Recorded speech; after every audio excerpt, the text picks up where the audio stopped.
It's time for Solutions for Seniors to Be, here on WATD. Here to help make your golden years golden, offering guidance on programs and services available to you and your loved ones in your retirement. Now, here's your host, Chris Shea. Good Sunday morning. You like that intro, huh? Yeah. The lovely ladies from Back Nine Nurses are here with me today. But hopefully you all are having a happy new year. It is the first Sunday or the second Sunday of the year, and the Sunday of the playoffs for the football going on this afternoon, and hopefully you all can enjoy that and enjoy whatever activities you get going on. But we are here to talk to the Back Nine Nurses, and I am going to let them introduce themselves. Deborah and Kristen are the Back Nine Nurses, and I'm going to let them share what they are, what they do, and how they help seniors to live a better life, hopefully. So which one do you want to start? I will start. Hi, Chris. Thank you so much for having us on you today. You are, so people can know your voice. My name is Deborah O'Kelly with Back Nine Nurses. Kristen and I are both registered nurses and certified dementia practitioners. We've both been working in various areas of healthcare. I myself have worked in long-term care, short-term rehab, assisted living and memory care communities, and also served as the assistant director of the long-term care ombudsman program for Elder Services Cape Cod and the islands. I'll let Kristen share her background with you. Hi, Chris. Thank you so much for hosting. Thank you for coming. Thank you. So my experience includes working on medical surgical units, pediatrics, maternity, assisted living, and memory care communities. By far, my favorite place to work was in assisted living and memory care. It was the most rewarding area of nursing ever. And actually, Why? Deb and I met. So why? Before you start Helping going families and seniors is just, there's something... it's rewarding helping them. They have just so many stories to tell you, and when you help them, they're just so appreciative. It is the best area, and we've kind of And I think in that setting too, assisted living communities provide you a little bit more time to spend with the seniors, where we really get to know them on a deeper level, because it is a community environment. So it really does feel like an extended part of your family. You're spending a lot of time with them and the families, and getting to know them on a much deeper level. So it's very rewarding that way. Yeah, no, and that wasn't to put you on the spot. That was, I don't know if we've talked about this in our other meetings, but I do presentations for the Alzheimer's Association. Yeah. So it's a big deal for me. My grandmother actually had dementia, and she was an ER nurse way back in New Bedford at St. Luke's Hospital. She was the head of the ER department, and she was in an ambulance accident, so she had to quit her job. But when she had dementia, it was always a challenge when I would show up at her facility that she was in, because half the time she'd be like, "Hey, Chris, love you." The other half of the time she'd be like, "What the bleep are you doing, you bleeping intern? Like, get my medical stuff right," because she had been a nurse and she wanted, and we kind of talked about this off the air, but she wanted all of the medical things set up in a proper way that was her way of setting it up, and the IV and all those drips weren't set up her way, so she wanted me to fix them, and I'm looking at them like, I'm not a nurse, I'm not a doctor, I'm not an orderly. I'd be like, okay, let me go get somebody. And I'd bring somebody in, and they'd look and be like, we just fixed this 10 minutes ago. I'd say, I don't care, just go in and move it and act like you fixed something, because that's what she wants, so she doesn't yell at me for the next 2 hours. But, in those moments of clarity, when you are able to help the person and the family get through that, I can see how that's super rewarding. Yes, it is. We've both felt really fortunate to be there, and you're with them through the highs and the lows, all the way through, and it's an honor to be there with them. Yeah, and more often than not, you wind up helping the family as much as you are the person. Yes, 100%. Mm-hmm, absolutely. So in terms of that, what so you have all this background experience. What made you create Back Nine Nurses? Sure. What brought about this venture into a business? Because being a nurse and being a business person are two totally, completely different things. That's correct. I think working in that environment, one of the things that we notice is how many differences there can be from one community to the next. For instance, oh, absolutely. Yeah. So, for instance, they can differ in cost, they can differ in size, they can differ in management styles, they can differ in the types of services that are offered, they can differ in assistive devices that are available, even technology that they use, staffing. So basically, we realize that families, it's a lot for them to think about, especially if they're trying to make a decision to find an assisted living community in a quick manner. And some of these families are needing to do that.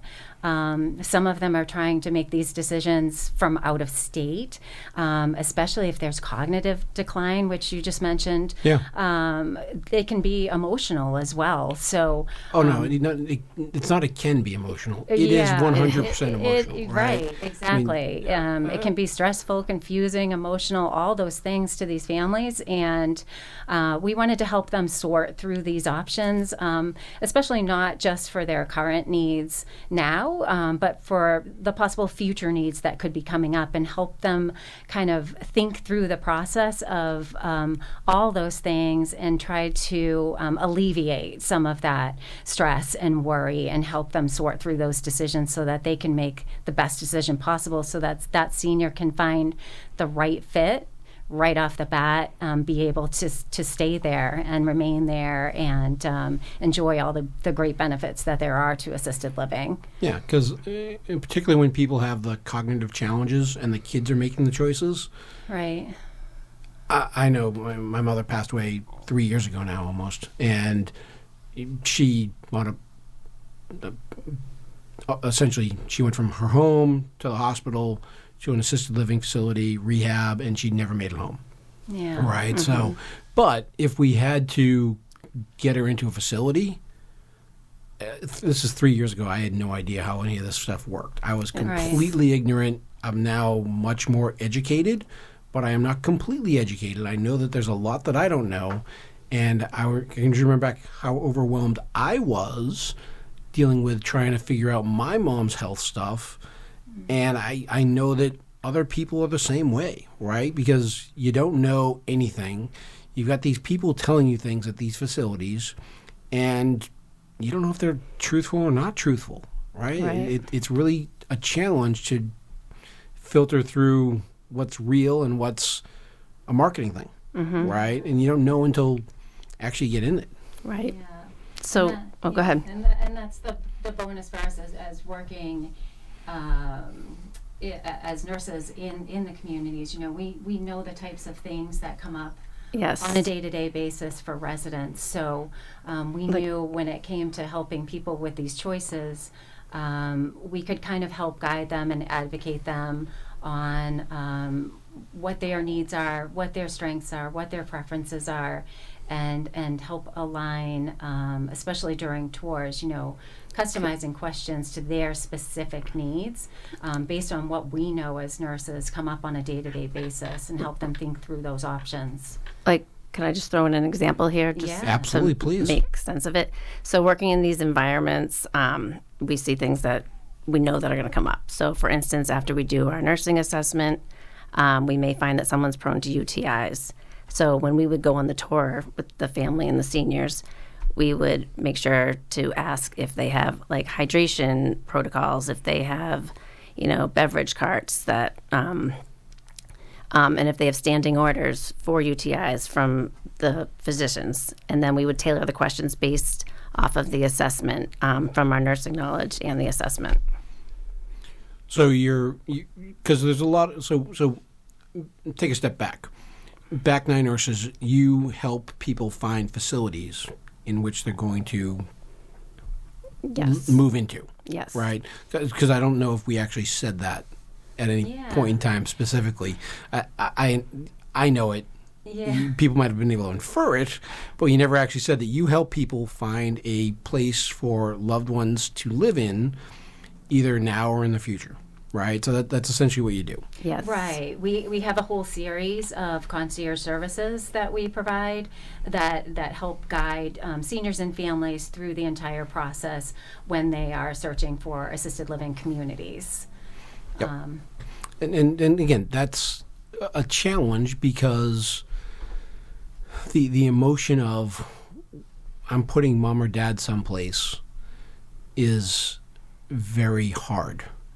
Right, because and again, I talk about the fact that I do presentations for the Alzheimer's Association.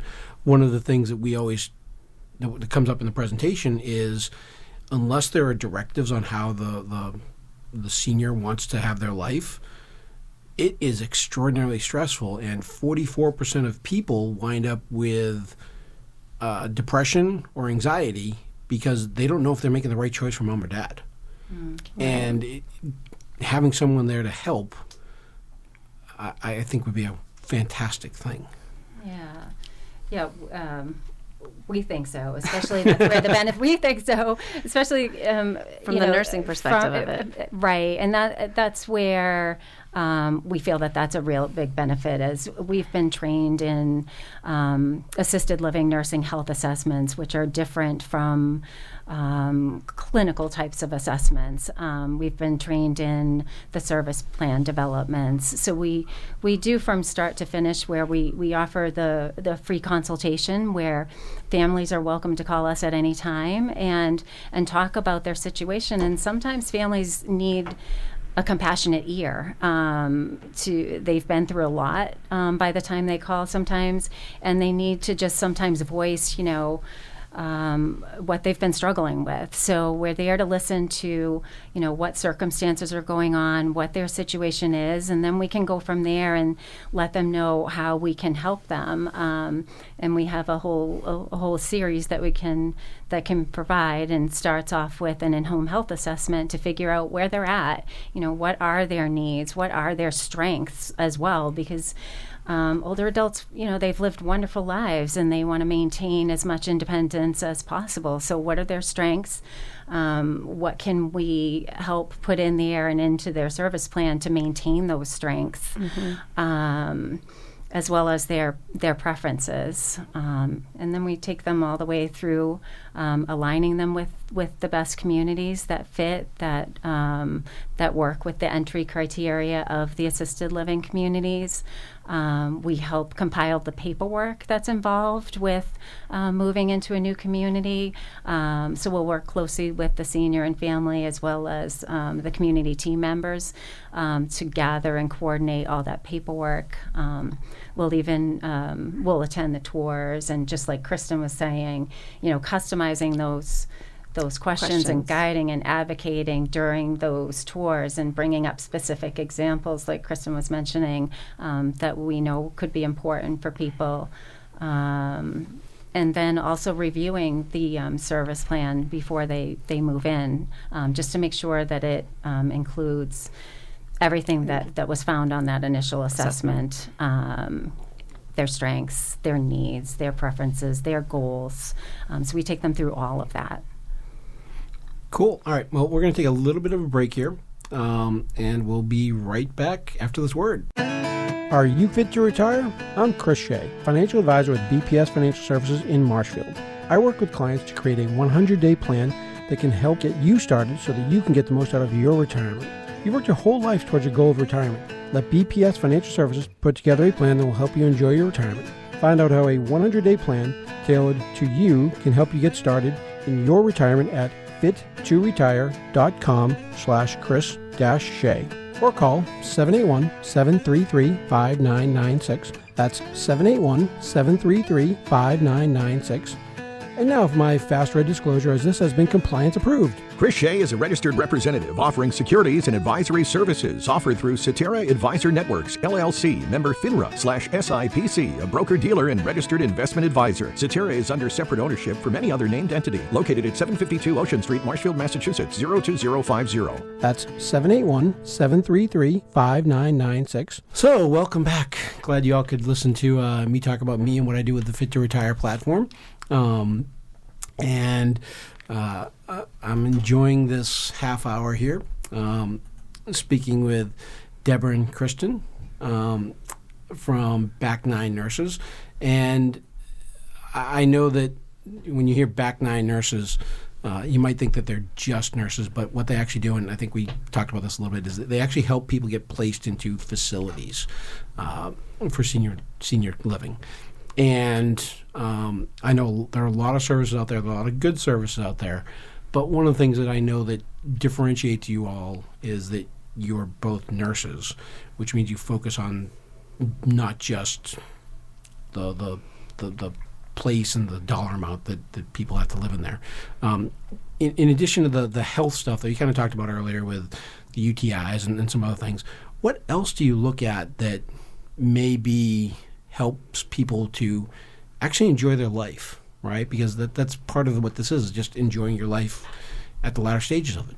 Exactly. So I'll touch on this. So after, we complete our nursing assessment, we find out pretty much every detail possible that's going to be helpful to continue. Right? But yes. You have to, right? Yes. Because all those details are critically important.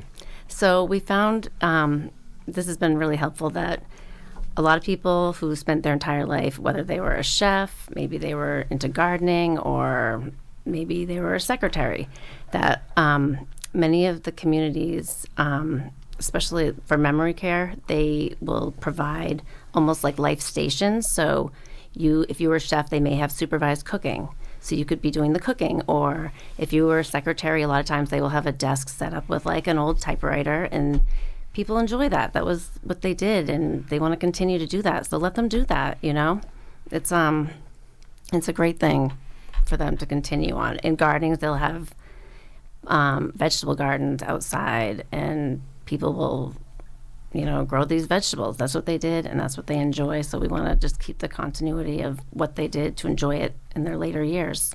Yeah. Again, I mentioned my Fit to Retire platform. And I don't think I've talked with you guys about this, but it looks at 5 areas of retirement, right?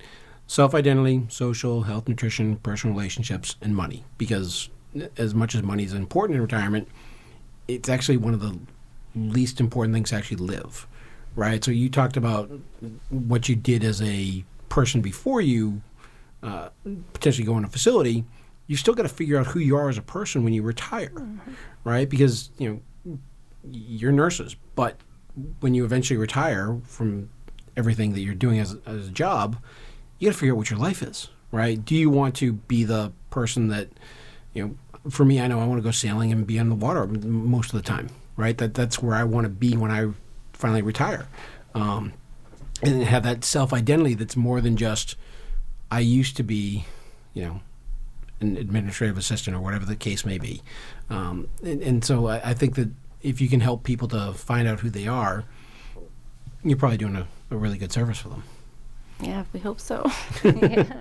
Yeah, and that's where those assessments come in and are really important, because it's not just, we're doing so much more than, yes, we need to find out what medications they have, and are they able to open this container, and so many things that we go through clinically for that assessment, but we spend a lot of time talking to them, getting to know them as a person. We also develop a personalized biography that it's incredibly important for that family input on that, so that we really know who is this person, what's important to them, not just now, but what was important to them 20 years ago, because those things will come up, especially for people with memory care.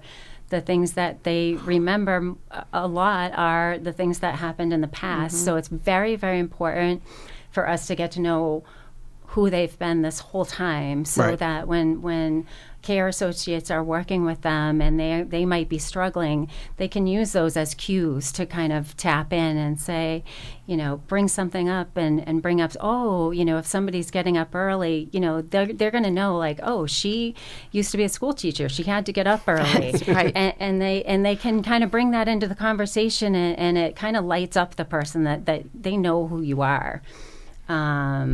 So, yeah, it's really important to know them as individuals and professions and grandchildren, their life stories. Yeah, and I think that the other thing that I know is important, and I think you touched on a little bit, is the social aspect of some of these facilities that you put people into. Having a supervised location for people with memory challenges is important, but I'm sure you guys look at what they want socially as well, even if, particularly if they don't have any memory challenges, right? Mm-hmm. How much do you guys put into that? Yeah, that's a big part of the assessment as well. One of the pieces is enrichment programming and goals. So part of those questions are, do they like to sew? Some people kind of want to stay away from. They like their own space. They like to read books. They like to do puzzles. I love puzzles. They don't want to get involved as much socially. And then some of them are real social butterflies. Right. They want to be involved in everything. So that's part of the assessment too, is finding out all those preferences, what they like to do. Yeah. The enrichment programming is big. Yeah, because again, as people get later on in life, they want to have a certain level of dignity in which they want to live out their life, right? And I think that's what it's about. This isn't. I think it used to be that when people went to a facility, that was kind of like being put out to pasture, and I think that's changed a lot now. Yes. Well, I think there's a big difference from, there's nursing homes, which they tend to be, the word facility is used with them, but assisted living communities are in a whole different model. Like they are really referred to on a community basis, because they want them to know, this is a home, this is your residential environment, you have your own apartment, you're an individual, you get to make your own choices.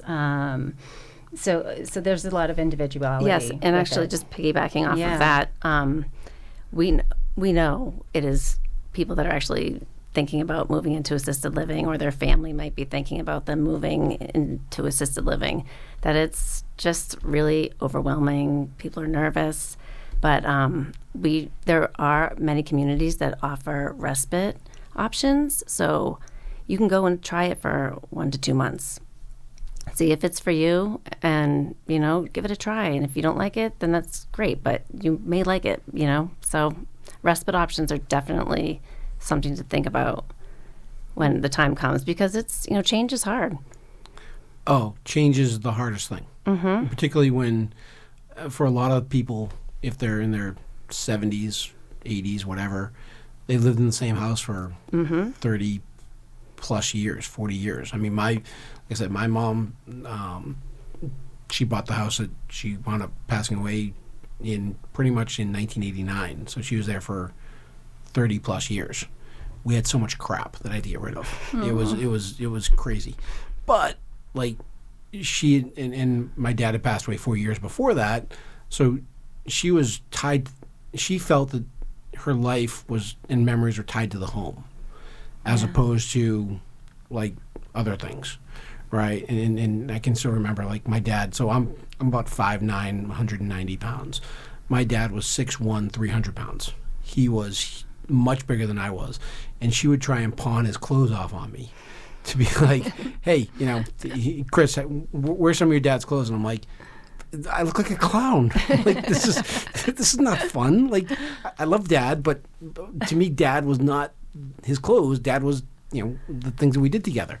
But I can see that her memories were tied to the location and the stuff a lot of the times. Right. What do you guys do to help people get through that? Because I know that is a challenge and a half. Yeah. Well, sometimes just setting up the apartments as close to his home as you can. That's helpful. Bringing, memorable items that are just really special is a big help. Yeah, I totally agree.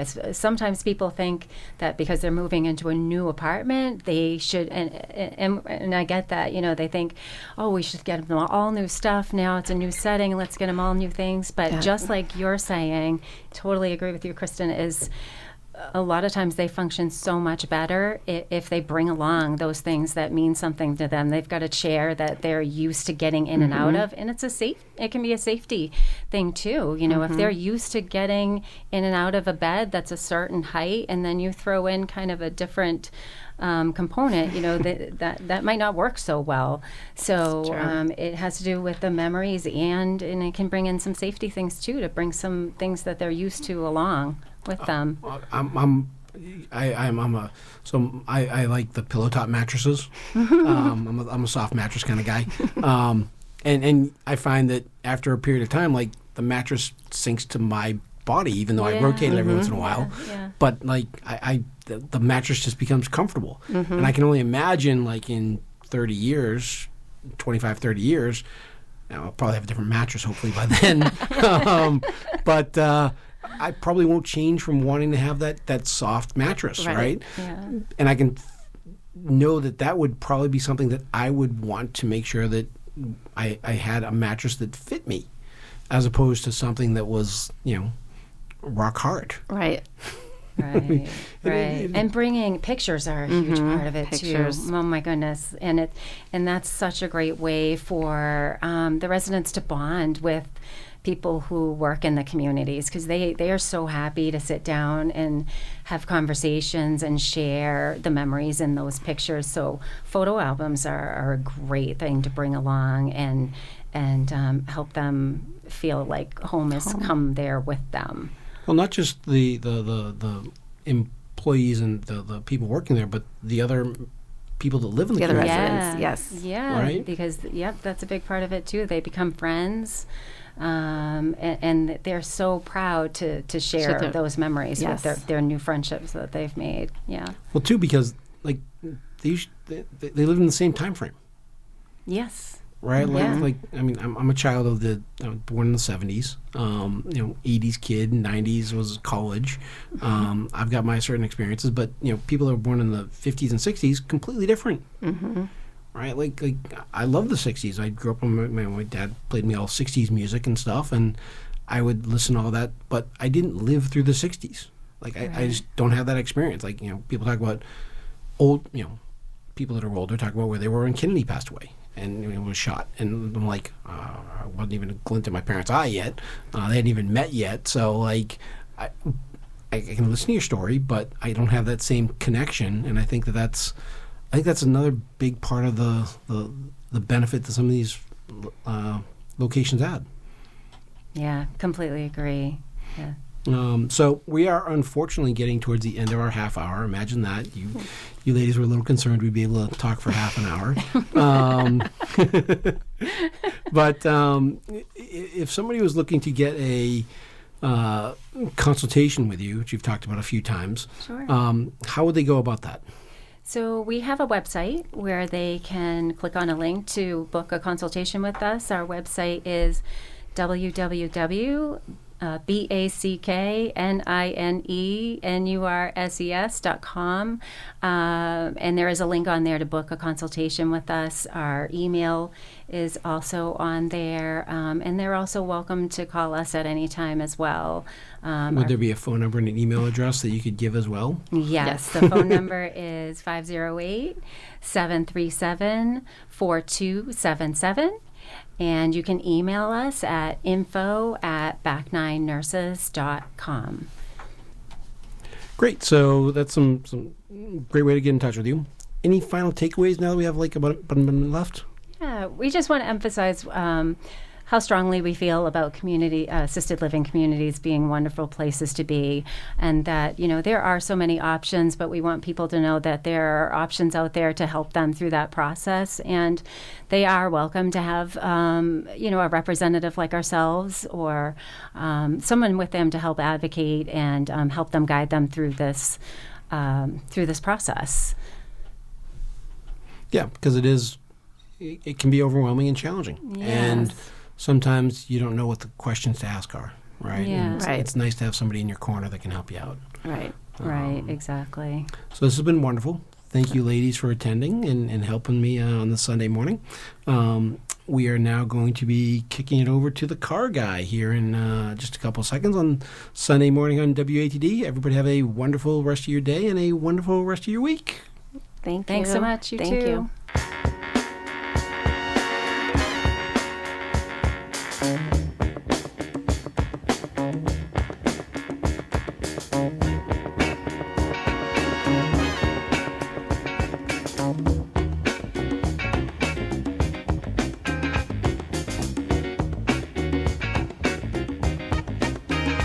I've been in the right place, but it must have been the wrong time. I'd have said the right thing, but it must have used the wrong line. I've been on the right trip, but I must have used the wrong car. Head is in a bad place, and I wonder what's good for. I've been in the right place, but it must have been the wrong time. My head is in a bad place, but I'm having such a good time. I've been running, trying to get hung up in my mind. Just got to give myself a good talking to this time. Just need a little brain salad surgery. I got to cure my insecurity. That I've been in the wrong place, but it must have been the right time. I've been in the right place, but it must have been the wrong song. I've been in the right vein, but it seems like a wrong on. Cause I've been in the right world, but it seems like the wrong.